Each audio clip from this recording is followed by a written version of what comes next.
So, cost of profit pricing method. There is 3 steps of using the cost of profit pricing method. And what I found is it's easier to write all 3 steps down on a piece of paper, and of course doing repetition until you memorize the steps.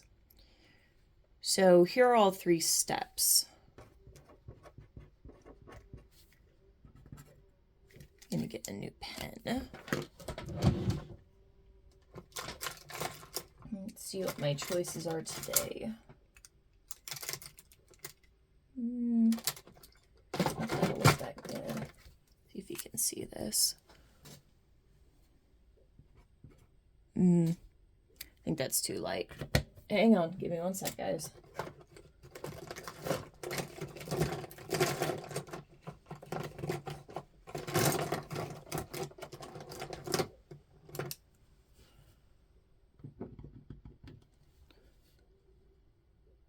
Yeah.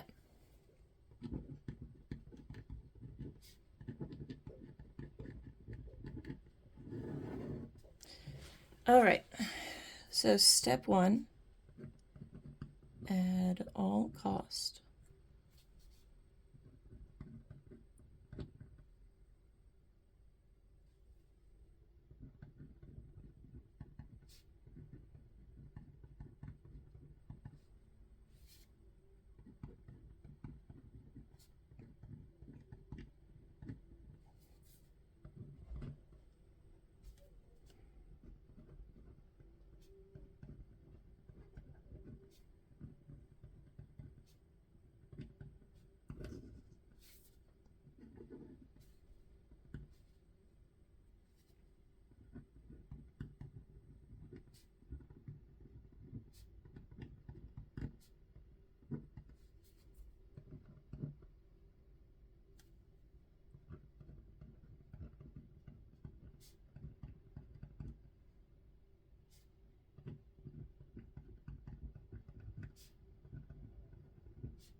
Okay, now that I got all these steps down, the whole idea of a cost of profit pricing method is to figure out how much you should sell an item for.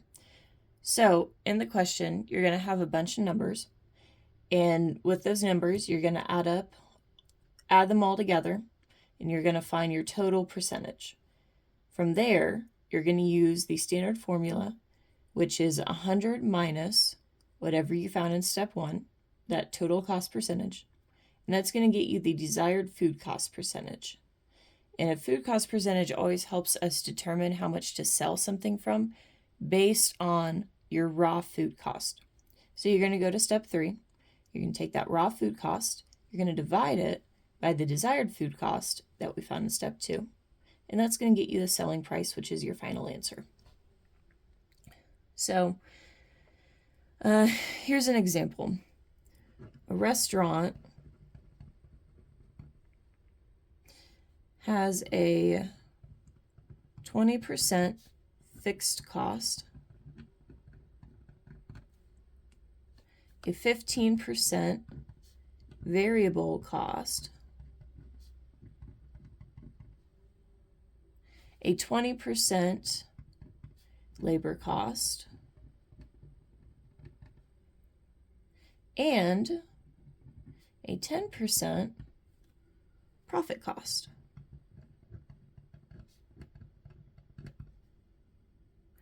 Raw food cost is $2.50. Determine selling price using profit pricing method.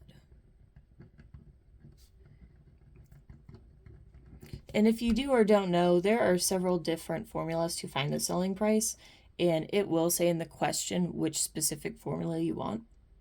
So as I've said in videos before, we're going to read the first question. And if it does not determine what we are supposed to find in the question, we'll go to the last sentence. And if the last sentence doesn't, which it's pretty rare, I don't see it from one of the two, then you go to the second last sentence, and that usually determines what you need to find. So the first sentence, it's giving us a bunch of numbers, but it's not telling us what to find. I go to the last sentence. Determine selling price using profit pricing method. So we know we need to use this formula. Now, how do we get there? Well, we wrote them all down, and we said to add them up here. So we've got 20%, that fixed cost, plus this 15% variable cost. And then we're going to take that 20% labor cost, and then that 10% profit cost.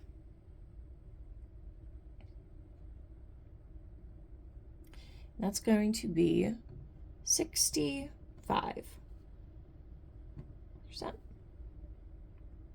So we just found the total cost percentage.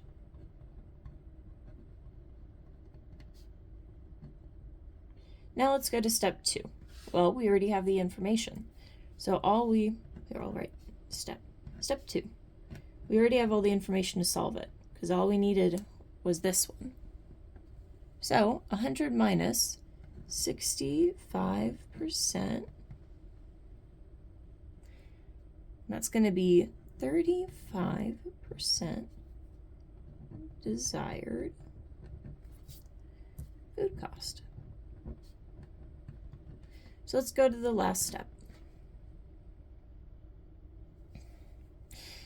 Where we need that raw food cost right here, right? Well, it always gives it to us in the question. So if we go to that second sentence, it's 250.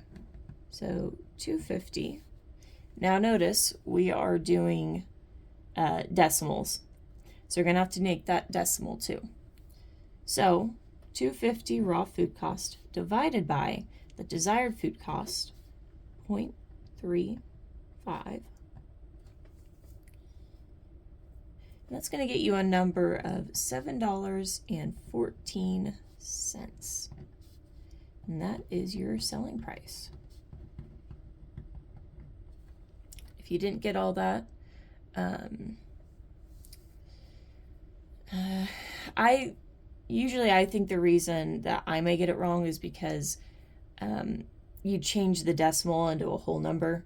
So if you did 250 divided by 35, let's see what you would get.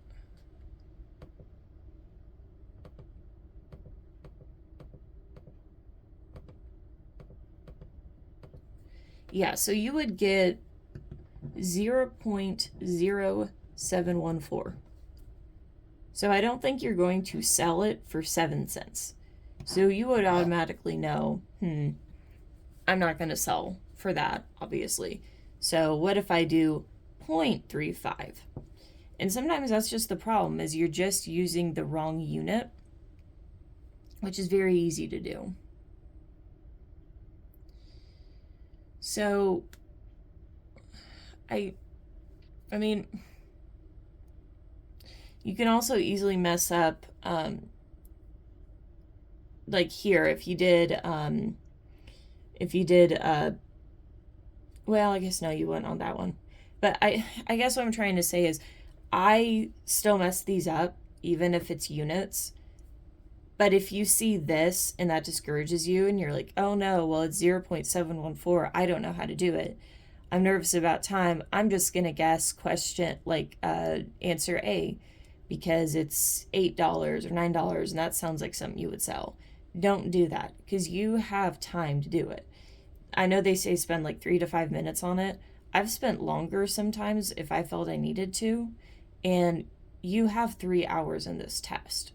I don't know how long people usually take to do the test, but I've practiced so many times, I know I'm like a 2 hour to 2 hour and 15 minutes. So you have times. Like, you don't need to rush through it.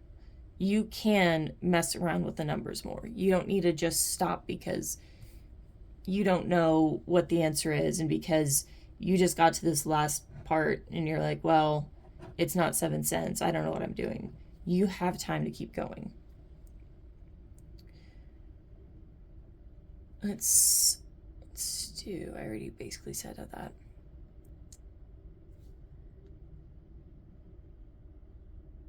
Wow, I always make notes of what to say, but I've basically already said all my notes. But that's hysterical. I guess I've been making these videos enough. I'm starting to figure out what I need to say. But I hope this makes sense. This means that you're selling an item for $7.14. It could be like a tomato bisque, or, you know, I don't know. I'm just coming up with ideas. Well, probably not a tomato bisque. Maybe a seafood bisque. That's more reason why it should be pricier. Let's see. I think my RD guide does some of this. I don't know if RD Study does, the guy on YouTube.